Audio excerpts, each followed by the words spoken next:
awalnya sebagai Jumpstart Coffee.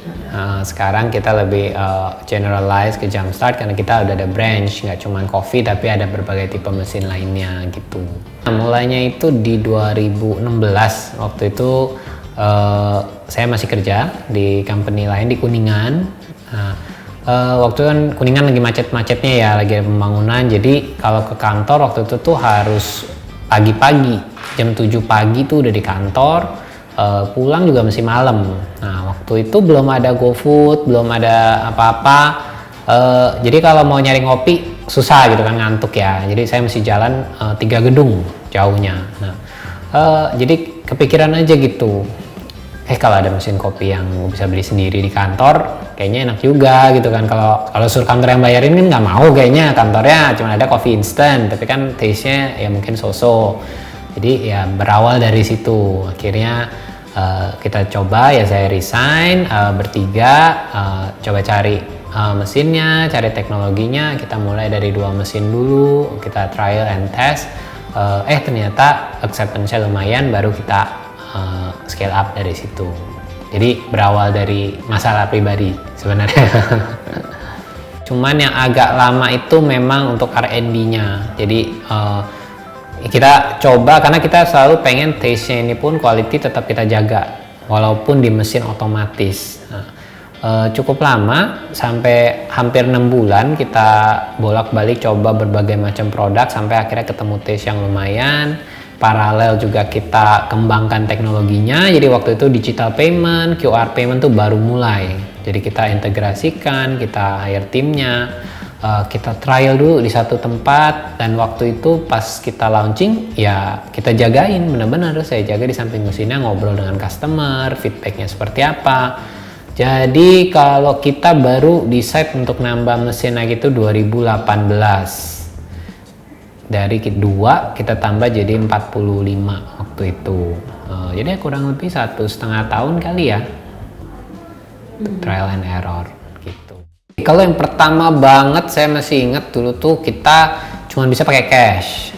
Nah itu ribet banget deh. Jadi duitnya harus lurus, terus kalau lecek suka nyangkut gitu. Jadi banyak banget masalahnya. Nah lama-lama kita kembangin satu, ya pakai digital payment. Digital payment bisa kayak QRIS, jadi udah nggak ada masalah tuh kembalian sama itu.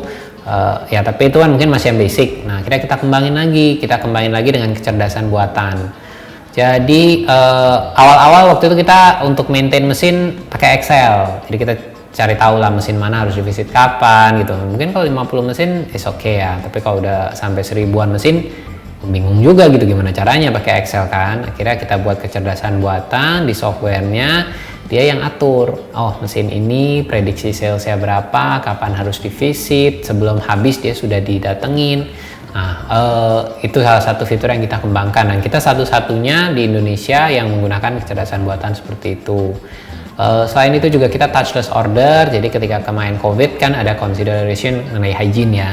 Jadi kita buat sistem, sekarang pembelian juga bisa melalui apps dari handphone, lalu tinggal diklaim di mesin. Dan itu semua benar-benar touchless, jadi tanpa menyentuh mesin sama sekali. Nah itu juga salah satu pengembangan.